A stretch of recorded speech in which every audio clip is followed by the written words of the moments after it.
तू मेरा शरण स्थान, तू मेरा गढ़ है, संकट में मेरा दोस्त, मेरा प्रभु। आराधना करूं मैं पूरे दिल से, मैं तुझे ढूंढूंगा संपूर्ण जीवन में, तेरी सेवा करूंगा अपनी सारी चीजों से। मैं हूँ यहाँ, मैं हूँ यहाँ प्रभु, मैं हूँ यहाँ प्रभु, मैं हूँ यहाँ प्रभु, मैं हूँ यहाँ। Good morning, praise the Lord. दिन की शुरुआत परमेश्वर के वचन के साथ। यहोशू की पुस्तक उसका 24 अध्याय उसके 15 वचन को, उसके अंतिम भाग को मैं आपके लिए पढ़ूंगा। वहां लिखा है, परंतु मैं तो अपने घराने समेत यहोवा की सेवा नित करूंगा। यहोशू का एक स्टेटमेंट है, एक दृढ़ विश्वास का एक कथन है, जो वाकई में एक परिवार की ठोस और मजबूत पृष्ठभूमि को दिखाता है। ए फैमिली, परमेश्वर का सबसे पहला इंस्टीट्यूशन।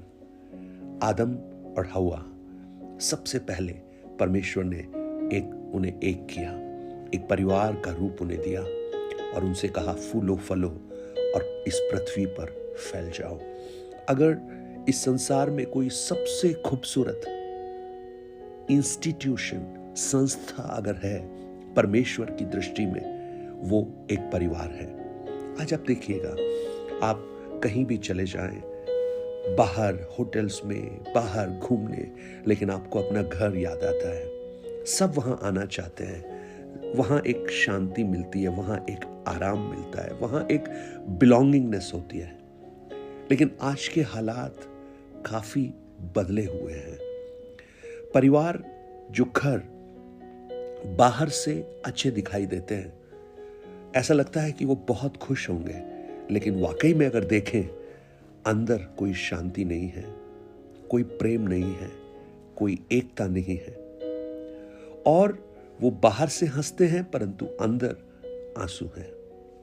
पति और पत्नी बात नहीं करते हैं, बच्चे आज्ञाकारी नहीं हैं, गुस्सा है, प्राइड है, क्षमा न करने की एक मन है, ईगो है, और ये सब एक टूटे हुए परिवार की निशानी है। परमेश्वर ने कभी ये नहीं चाहा था कि एक घर ऐसा हो, और इसलिए आप देखिए, आदन की वाटिका में हर दिन परमेश्वर आते थे और उन्हें पुनर्स्थापित करते थे। अगर आज आप मेरी आवाज सुन रहे हैं और आपका घर ऐसी परिस्थिति से गुजर रहा है, तो ये संदेश आपके लिए है। परमेश्वर टूटे हुए परिवारों को बनाने में सिद्धहस्त है।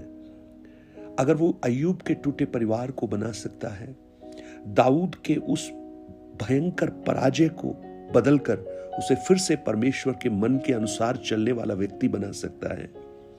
पतरस, जिसने यीशु का इनकार किया, उसे वापस पुनर्स्थापित कर सकता है। उड़ाऊ पुत्र जो अपने पिता का सब कुछ लेकर भाग गया, लेकिन उसे वापस अपने घर में पुनर्स्थापित अगर कर सकता है, तो आज मैं आपको बताना चाहता हूं, वो आपके परिवार को भी वापस बना सकता है, उसी खूबसूरत परिवेश में जिसमें आपने शुरू किया था। लेकिन उसके लिए सबसे पहले आपको ये करना होगा, आपको उस परमेश्वर को अपने घर में आमंत्रित करना होगा। यदि यहोवा घर न बनाए तो बनाने वाले का परिश्रम व्यर्थ है। आज घरों के अंदर हर कमरे में टीवी है, अच्छे अच्छे डाइनिंग रूम है, अच्छे अच्छे बेडरूम है, सारी व्यवस्थाएं बहुत अच्छी हैं, परंतु परमेश्वर के लिए कोई स्थान नहीं है। हर चीजों के लिए आपने जगह बनाई है। शायद आपकी वार्डरोब्स भर गई होंगी, फिर भी आप उसमें ठूस ठूस कर भर रहे हैं। शायद आपके जूतों का रैक भर गया होगा, लेकिन फिर भी आप उसमें रख रहे हैं। गाड़ी रखने की जगह नहीं होगी, फिर भी एक और गाड़ी आ गई है। परंतु आज मैं आपसे पूछना चाहता हूं, आपने परमेश्वर के लिए अपने घर में जगह बनाई है? मैं आपको बताऊं, परमेश्वर के बिना एक घर, एक परिवार नहीं, युद्ध का अखाड़ा बन जाएगा, एक युद्ध का मैदान बन जाएगा। इसलिए उस परमेश्वर को आमंत्रित कीजिए आज और कहिए, प्रभु हमारे घर को आप बनाइए। यदि यहोवा घर न बनाए तो बनाने वाले का परिश्रम व्यर्थ होगा। आज ऐसे परिवारों में जहां पर बड़ी असमंजस है, मैं बताना चाहता हूं, उनके लिए पहला कदम किसी काउंसलर से जाकर काउंसलिंग करने का नहीं है, लेकिन पहला कदम है परमेश्वर की उपस्थिति का। आप शुरू कीजिए अपने घर में प्रार्थना, आप शुरू कीजिए अपने घर में परमेश्वर के वचन का पढ़ना, आप मिलकर आराधना कीजिए। जब परमेश्वर उस घर में प्रवेश करेगा, आप देखना शांति अपने आप वहां प्रवेश करना प्रारंभ करेगी। आपको परमेश्वर को आमंत्रित करना पड़ेगा और ये आपका चुनाव है, ये आप पर निर्भर करता है।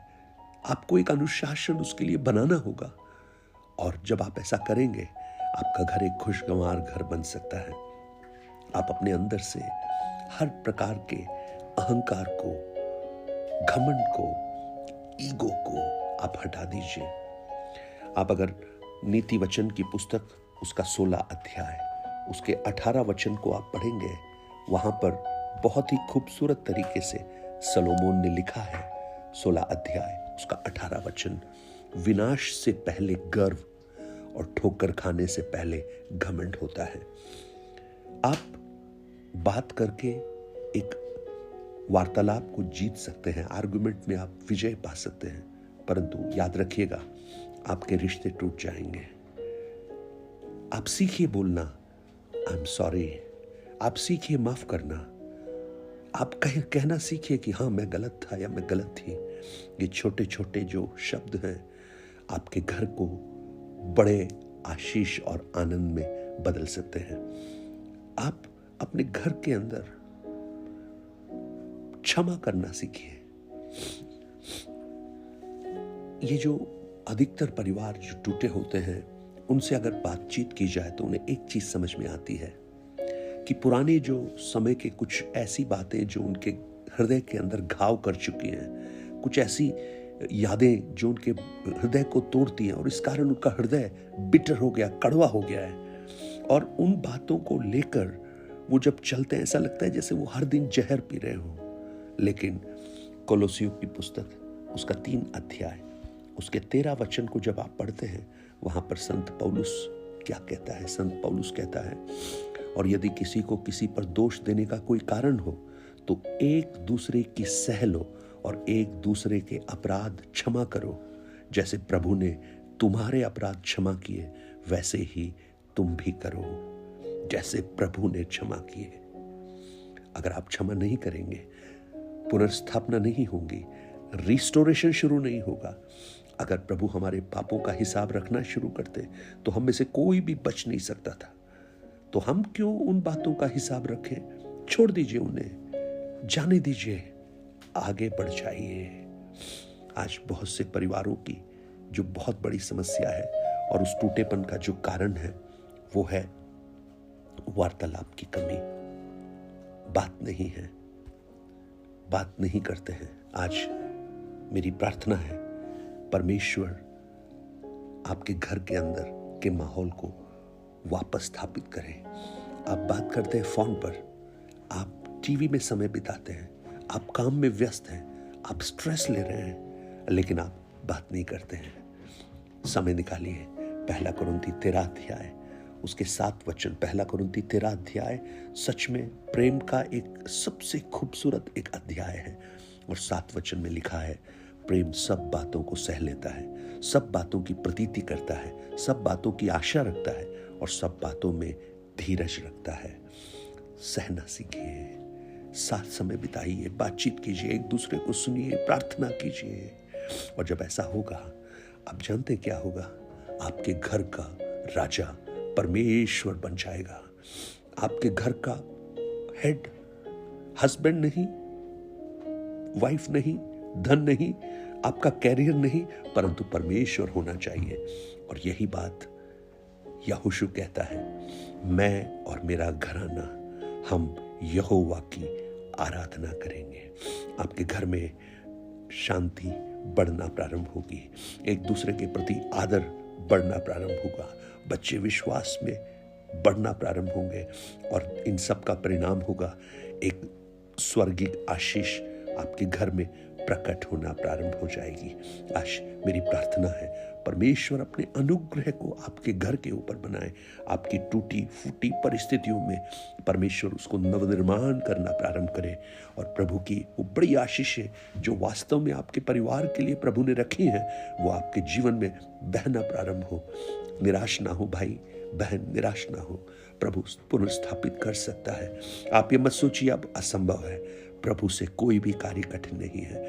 मैंने कई बार कुछ लोगों को कहते हुए सुना है, पास्टर साहब वो नहीं बदल सकते, वो नहीं बदल सकती। लेकिन मैं आपको कहूँ, मेरा प्रभु पत्थर के हृदय को बदलकर मांस का हृदय बना सकता है।